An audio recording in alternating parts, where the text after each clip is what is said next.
আপনার পিসি আর ভাইপো ঢপের রাজত্ব চালাচ্ছে। ভাইপো নাকি জানুয়ারি মাস থেকে বিভিন্ন জায়গায় যাবে, সভা করবে। ভাইপো বলছে আমি বিভিন্ন জায়গায় যাব, সভা করব। আমি বলছি ভাইপো যত যায় যত ভালো, সামনে লোকে কয়লা চোরকে দেখবে, গরু চোরকে দেখবে, আর ভোটটা বিজেপিকে দিয়ে দেবে। মানুষ আরো বেশি করে বিজেপিকে ভোট দেবে, সেইটা আমাদের জন্য আরো বেশি উপকারী হবে। মুখ্যমন্ত্রী বিজিবিএস ওনার যে শিল্প সম্মেলন, সেই শিল্প সম্মেলনে বলছে 2 কোটি লোককে নাকি উনি চাকরি দিয়েছেন। আপনারা নিশ্চয়ই টিভিতে শুনেছেন। বিজেপির লোককে বিশ্বাস করতে হবে না। আমি আরামবাগের সাধারণ মানুষকে জিজ্ঞেস করছি, যেখানে 7 জন লোক আছে খুঁজে দেখুন ওখানে 2 জন লোক চাকরি পেয়েছে কিনা। কারণ পশ্চিমবঙ্গে 7 কোটি ভোটার, 7 কোটি ভোটারের মধ্যে 2 কোটি যদি চাকরি পেয়ে থাকে, তাহলে প্রতি 7 জনে 2 জন করে তো লোক পাওয়া যাবে যারা চাকরি করবে। কেউ চাকরি পায়নি, কেউ বড়লোক হয়নি। বড়লোক যদি হয়ে থাকে তাহলে মুখ্যমন্ত্রীর দলের লোকেরা হয়েছে। কেউ আপনাদের এখানে বালি বিক্রি করে হয়েছে, বেচারাম্মানা তো সব বেচে দিয়েছে, কলেজ পর্যন্ত করে নিয়েছে। এক একজন নেতা কোটি কোটি টাকার সম্পত্তির মালিক হয়েছে।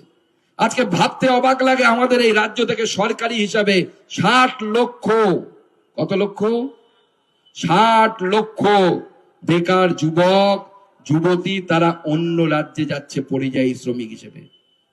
মাননীয় মুখ্যমন্ত্রীর কাছে প্রশ্ন, আপনি বলেন এগিয়ে বাংলা 90% কাজ করে দিয়েছি, তো 90% কাজ যদি করে দিয়ে থাকেন তাহলে আজকে বাংলার ছেলেদেরকে অন্য জায়গায় যেতে হচ্ছে কেন?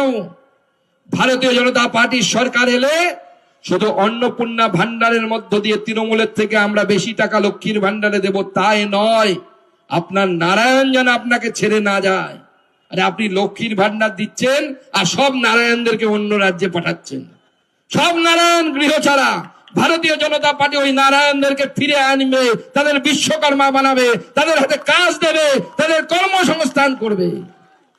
ভারতীয় জনতা পার্টির এই লড়াই কোন একজন ব্যক্তিকে মুখ্যমন্ত্রীর মসনদে বসানোর লড়াই নয়। ভারতীয় জনতা পার্টির লড়াই প্রতি বছর এসএসসি হওয়ার লড়াই। আমি সেই ব্যথাটা বুঝি, কারণ আমি যখন মাস্টার ডিগ্রি করে বিএড করে এসএসসি দিয়েছিলাম, মনে আশা ছিল মাস্টারমশাই হব, চাকরি পেয়েছিলাম, চাকরি করেছি স্কুলে, তারপরে কলেজে পড়িয়েছি, বিশ্ববিদ্যালয়ে পড়িয়েছি। জানি একজন বেকার যুবক, আমি মধ্যবিত্ত নিম্ন মধ্যবিত্ত পরিবার থেকে উঠে আসা একজন মানুষ। আমার বাবা মাধ্যমিকের বেশি পড়াশোনা করতে পারেননি।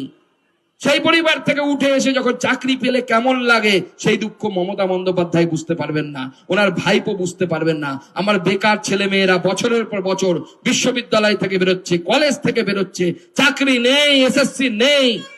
ভারতীয় জনতা পার্টির তরফ থেকে আমি প্রতিজ্ঞা করছি, ভারতীয় জনতা পার্টির সরকার গঠন হলে প্রতি বছর এসএসসি হবে এবং আপনাদেরকে পরীক্ষা হলে ওএমআর শিট ফেরত দেওয়া হবে, যাতে আপনি দেখতে পারেন আপনার নাম্বার ঠিক আছে কিনা। তৃণমূল কংগ্রেসও হারবে, মমতা বন্দ্যোপাধ্যায় হারবে, ভবানীপুর থেকে আমরা হারাবো মমতা বন্দ্যোপাধ্যায়কে। আজকে ভাবতে অবাক লাগে কোন পশ্চিমবঙ্গে বাস করছি। আমাদের অনেকে বলছেন দীপুচন্দ্র দাস তো বাংলাদেশের, আমাদের মাথা ব্যথা কেন? আমরা ভুলে যাই, আমাদের মনে থাকে না দীপুচন্দ্র দাস আর হরগোবিন্দ দাসের মধ্যে কিন্তু কোনো পার্থক্য নেই। মুর্শিদাবাদে শামশেরগঞ্জে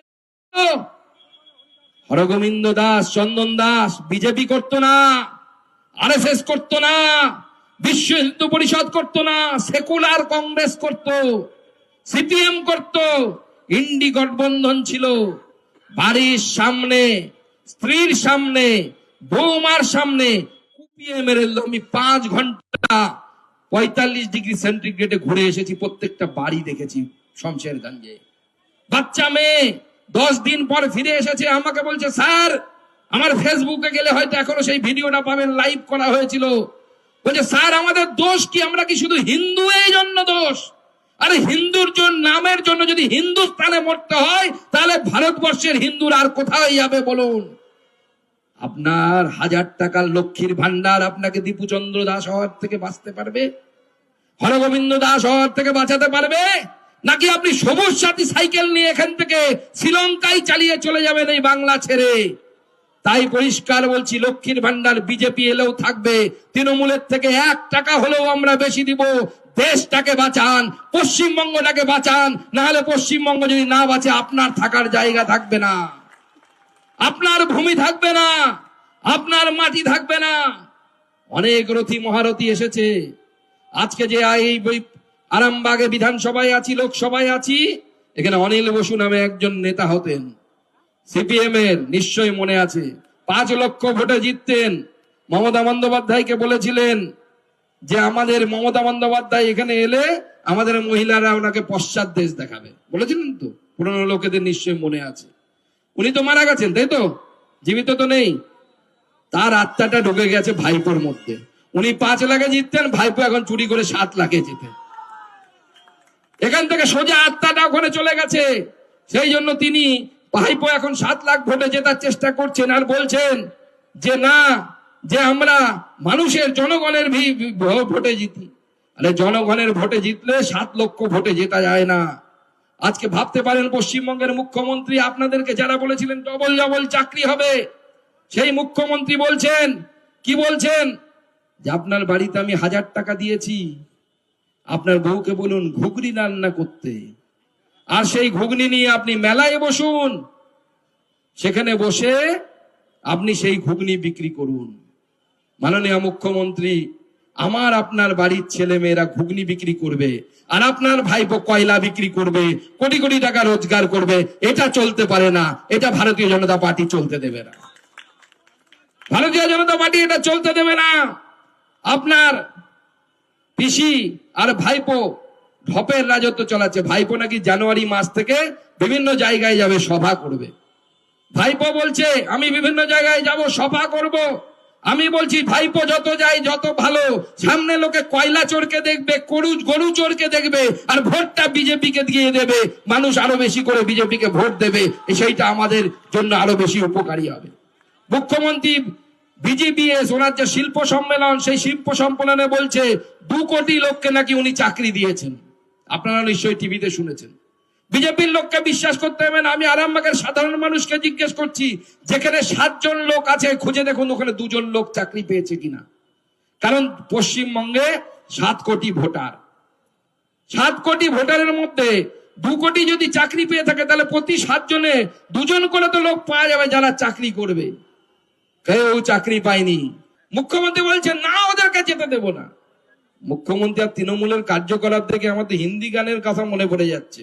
বহু পুরনো একটা হিন্দি গান ছিল, না যাও সাইয়া ছুড়া কে ভাইয়া কসম তোমারি মেরো পড়ুঙ্গি।